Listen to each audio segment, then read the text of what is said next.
So in addition to the major main event between Shinsuke Yamanaka and Anselmo Moreno, there was a great co-feature for the WBC World Super Bantamweight Championship between the champion Hugo Ruiz, or now the former champion essentially, and Hozumi Hasegawa. Of course, a lot of you may remember Hozumi Hasegawa.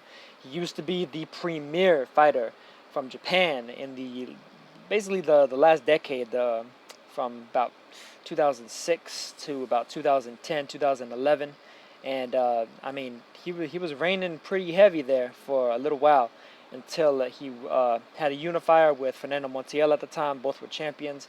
Hasegawa was winning that fight. Montiel managed to come back and score a vicious KO. I believe it was in the fifth round, if I remember correctly. But just a heartbreaker for Hasegawa. Hasegawa then moved up to super bantamweight, featherweight, tried to fight for some titles. Had a mixed bag of success. But now here he was against Hugo Ruiz, who managed, of course, to win this title after Leo Santa Cruz vacated it to move from super bantamweight to featherweight. Hugo Ruiz fought his fellow top contender Julio Ceja.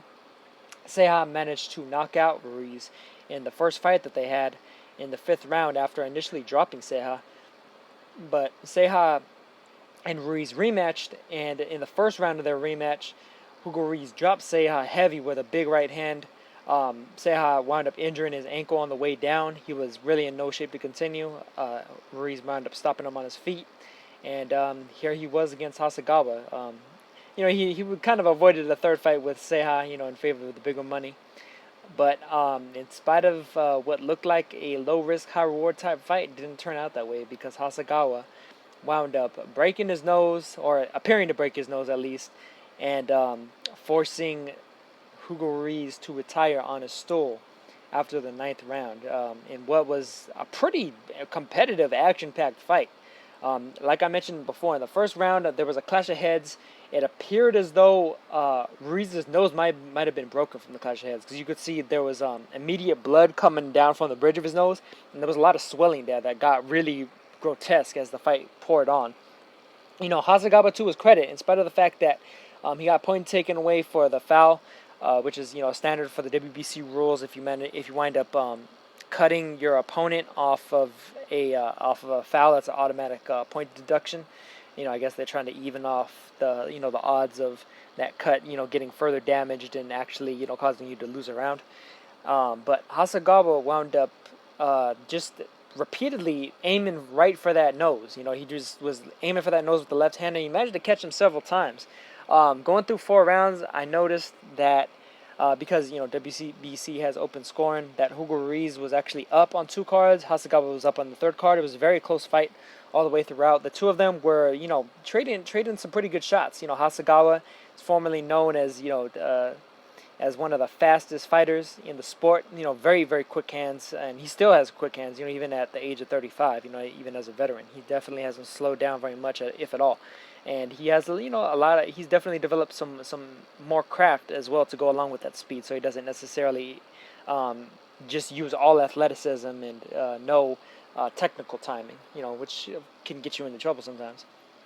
So Hasegawa just kept aiming right for Hugo Ruiz's nose, and in spite of the fact that Ruiz was landing a number of shots on Hasegawa, it looked close to really hurting Hasegawa badly, potentially being on the verge of stopping him a couple of times throughout the fight.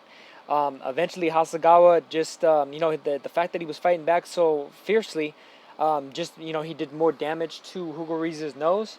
And eventually, like as I mentioned before, Ruiz retired in the corner. Hasegawa wasn't going away.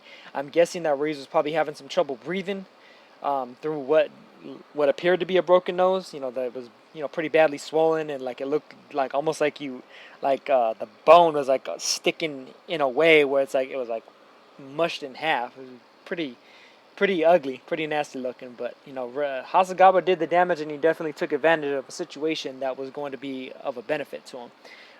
However, he definitely was up on the scorecards. 2 judges had him winning, 187-82, 185-84. The third judge had an 85-84 for Ruiz. So, as I mentioned before, it was very much a back and forth fight, a competitive fight, a fight where the two of them were hurting each other, where the two of them were trading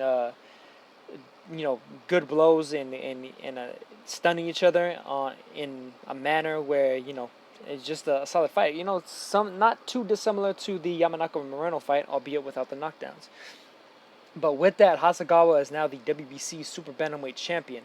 Managed to pull off just a tremendous upset. He was definitely a big underdog going into that fight, and like I said, he pulled it off. There's probably some pretty good fights out there for him in the near future. Potentially against some of the top contenders, potentially against some of his fellow champions.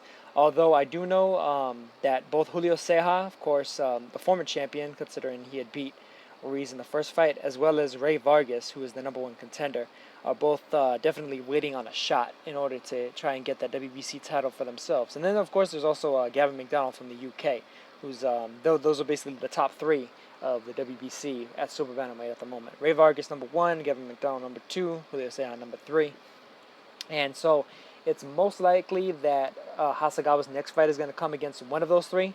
I imagine Vargas, because of the fact that Vargas, like Ruiz, is a Al Heyman fighter, and the fact that was already a working relationship with this fight here between Ruiz and Hasegawa. I imagine that the Vargas fight would probably be next, and especially because of the fact that the WBC is probably on the verge of ordering the mandatory anyway, so might as well try and get it out of the way. And I could very well imagine something like that coming on the New Year's card. Although I could see them potentially going in another direction as well. Potentially Hasegawa fighting against a lesser ranked contender.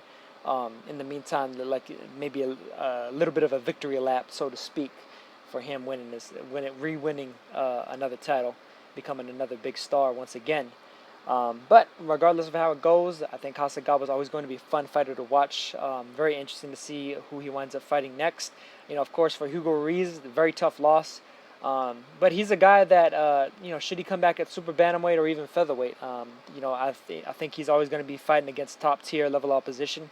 He definitely took a hard road to get to the title, especially considering the fact, that first fight with Julio Ceja, man, he can't get much of a tougher fight than that for your first world title. So it'll be intriguing to see how he does from now on, where he goes, and should he wind up moving up. And the main reason why I think about him potentially moving up is because he's very tall, very big frame guy, and he could probably stand to move up a weight class potentially, just in terms of his overall physical shape. It probably wears on him at least a little bit to cut down to super bantamweight.